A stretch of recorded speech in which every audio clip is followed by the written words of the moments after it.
gente, tudo bem? Antes de começar a aula de hoje, eu queria conversar um assunto com vocês, que é a questão do Enem, da prova do Enem, que ela não vai ser adiada.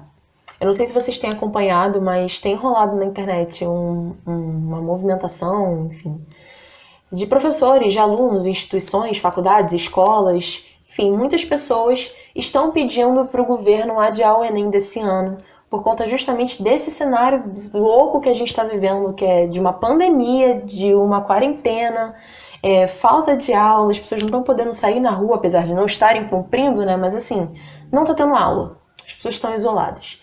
E por que adiar o Enem? A gente sabe que o Enem já não é uma prova extremamente democrática.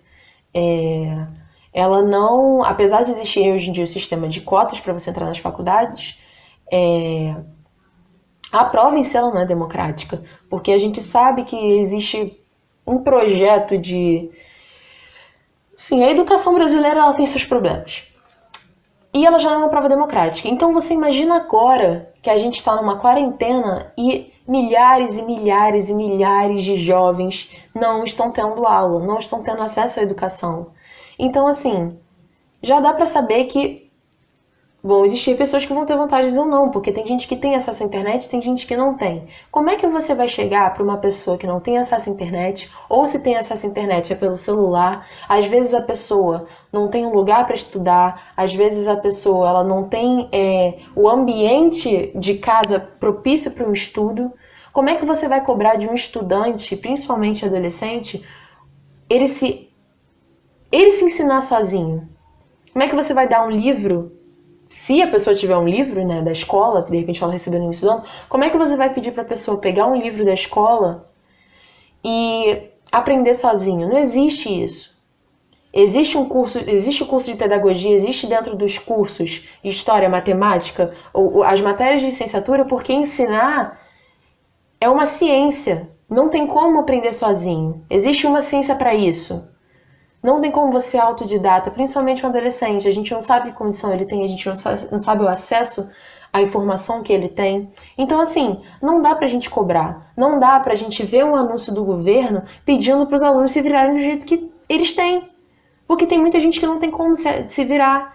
Então, eu tô falando isso tudo porque para vocês participarem dessa mobilização, é muito importante o governo ver que tem muita gente que não está concordando com isso. Por mais que não seja presencial, não seja físico, mas a mobilização online agora em tempos de quarentena, ela é muito importante. Está todo mundo prestando atenção no online, na questão da internet, da televisão. Então, assim, é importante vocês participarem. Por vocês, porque ainda bem que vocês estão tendo acesso às aulas do nosso pré. Eu fico feliz, inclusive, de estar participando disso, mas tem muita gente que não tem. E além disso tudo, a aula presencial ela é muito diferente da aula do ensino à distância. Então, assim, participem dessa mobilização, façam parte, protestem, falem com seus amigos, mandem mensagem no WhatsApp, marquem ele numa publicação, porque assim, tem muita gente que não está tendo voz e vai ser muito prejudicada com o Enem sendo mantido nessa data. Então sejam a voz de quem não tem. Façam a parte de vocês e lutem pelo direito de vocês e de outras pessoas. Enfim, é isso, e vamos começar a nossa aula. A gente já teve esse papinho em relação ao Enem, a gente vai começar a nossa aula de fato, e o tema da nossa aula hoje é Roma Antiga.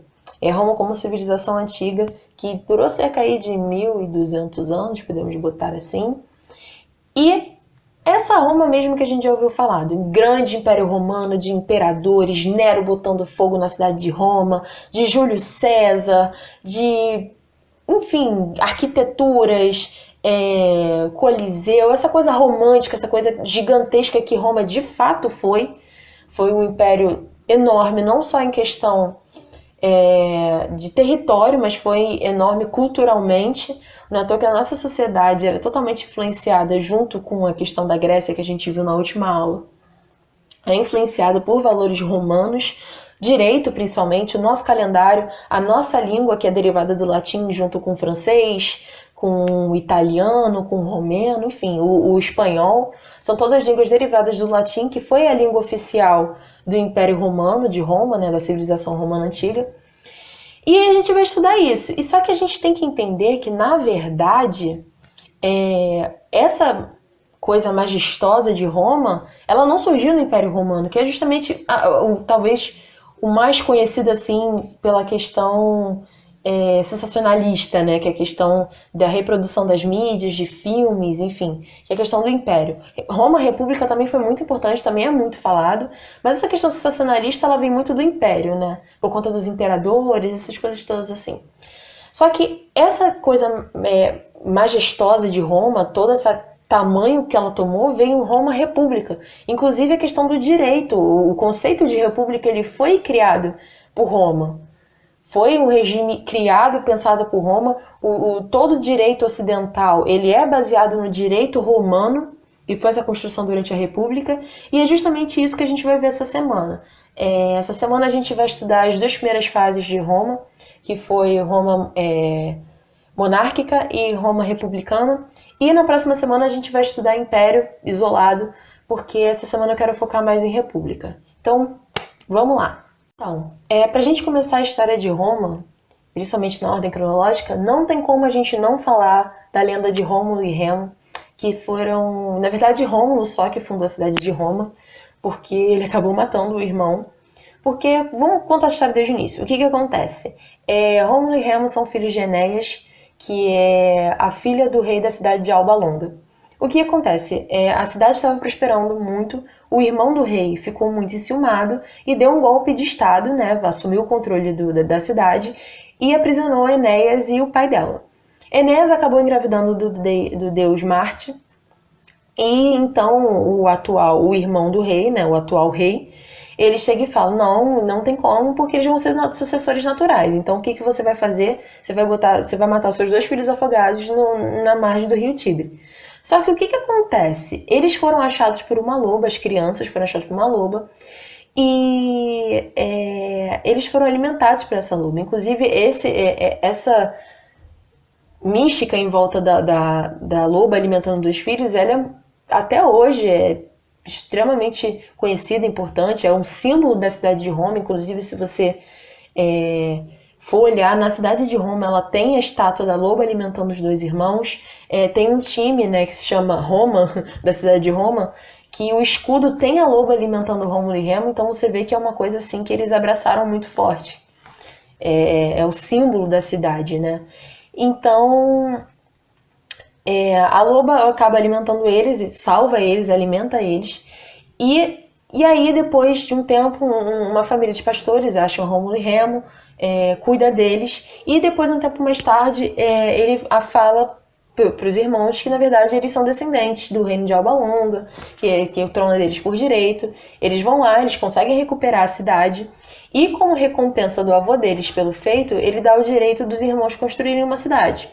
Rômulo e Remo vai cada um para sua colina, não constroem uma cidade juntos, vai cada um para sua colina e resolvem construir uma cidade. Remo fica muito enciumado porque Rômulo, vamos poder dizer assim, ele é o favorito dos deuses, do pai dele, ele foi abençoado. E aí ele atravessa uma trincheira que eles construíram entre as cidades para, enfim, enciumado, né, reclamar, foi protestar, que não sei o quê. Rômulo, muito indignado com o desrespeito do irmão, acabou assassinando, e a partir disso ele pega e funda a cidade de Roma. Então é essa história, essa mística toda em volta da fundação de Roma, que, assim, apesar de historiadores já terem comprovado que realmente é uma lenda, mas é uma história que ela é reproduzida até hoje, tem filmes sobre isso, você vê que é muito forte lá em Roma, né, como eu já falei. Então, esse é uma das versões do surgimento de Roma. Outra versão da fundação de Roma, ela não é tão legal quanto a história da loba, ela é, na verdade, muito parecida com a criação de inúmeras outras cidades na história da humanidade, cidades, países, enfim, grupos, estados, o que for. Ela é muito parecida com várias outras que basicamente são povos diferentes que se uniram e fundaram uma cidade. Então, os povos que se uniram e fundaram Roma foram os latinos, os etruscos, os sabinos e os gregos. Não foi pacífico, teve uma disputa por guerra ali na Península Itálica, só que no final das contas eles se resolveram e falaram, não, então vamos fundar uma cidade. E aí, quando eles fundaram essa cidade, muito pequenininha ainda, Roma era uma vilazinha minúscula quando eles fundaram, eles criaram organização e dinâmicas sociais e políticas que perduraram durante toda a história de Roma como uma civilização antiga e que hoje ainda tem muita influência. Primeiro de tudo, Roma era dividida em 4 partes. Em 4 grupos sociais, desculpa. Eram os patrícios, que eram os ricos, os plebeus, que eram os pobres, os clientes, que eram os estrangeiros que prestavam serviço. Presta atenção que a questão deles serem estrangeiros é muito importante, porque só é romano quem nasce em Roma. Quem veio de fora não é romano. E tem os escravos, que são pessoas que deviam, pessoas condenadas, estrangeiros não, capturados de guerra, estrangeiros também, né? Capturados de guerra que pagavam suas dívidas, seus erros, seus crimes através de trabalho escravo. E dentro da organização política, nessa época surgiu a criação do Senado e das assembleias. Porque o que acontece? Apesar de termos essa questão do rei, o poder não era todo na mão do rei, não era absolutismo como a gente vai ver pra frente na história, que tinha o rei e o poder era todo na mão do rei, ele era o divino. Não tinha isso. O rei, na verdade, ele era um poder executivo. Se a gente for comparar muito mal e porcamente, sempre lembrando que são coisas completamente diferentes, monarquia e república democrática são coisas muito diferentes, mas podemos dizer assim que ele seria o presidente de Roma, assim, né, da questão da associação do poder executivo. E o Senado era o poder legislativo, ele criava as leis, ele fazia tudo, e ele definia quem era o rei, né? Então, assim, o rei estava lá, mas vamos brincar assim, que ele estava ali para fazer o rostinho bonito no meio representando várias pessoas que pensavam por trás dele. Então, o Senado fazia as leis, ele mandava, ele desmandava. Se ele não gostava do rei, ele falava, não, você não serve, agora vai entrar outro no seu lugar. E tinha a Assembleia no meio disso tudo, que ela ratificava. Então, você vê que aqui a gente já vê uma influência muito grande para o que temos de noção de direito hoje em dia, né? E aí, o que acontece? Essa dinâmica de rei, senado, assembleia, rei, senado, assembleia, funcionou durante 6 gerações. Até que a 7ª geração veio o Tarquino, o soberbo, e ele resolveu, botou na cabeça dele que ele falou, não, eu vou mandar mais que o Senado. Ninguém manda em mim, eu vou fazer o que eu quiser com Roma. E obviamente não deu certo, porque o Senado ele tinha muito poder. Então, o Senado pegou e falou assim, querido, me desculpa, mas aqui você não manda. Você vai ser deposto e a partir de agora a gente definiu que Roma vai ser uma república. Então, basicamente, a gente bota aí que a história de Roma como monarquia, ela durou cerca de 200 anos, 7 gerações, e que ela foi muito, muito, muito importante para a dinâmica social e política durante toda a extensão da história de Roma. A primeira coisa que a gente precisa entender, antes de eu entrar de fato em Roma como uma república, é a questão da diferença entre uma república e uma democracia. Do conceito, não é eles em si, mas é o conceito de república e democracia. Porque o que acontece? Hoje em dia a gente vive numa república democrática, então a maioria das repúblicas que a gente conhece, né, que são, enfim, os países, são democráticos, assim, de conhecimento geral. E aí a gente associa já uma coisa a outra, sendo que são conceitos muito diferentes, são conceitos que não estão intrínsecos, conceitos que não dependem um do outro para existir. Não é à toa que se a gente vê Atenas na Grécia, ela era uma democracia, mas não era republicana. E se você vê Roma, ela era uma república, mas não era democrática.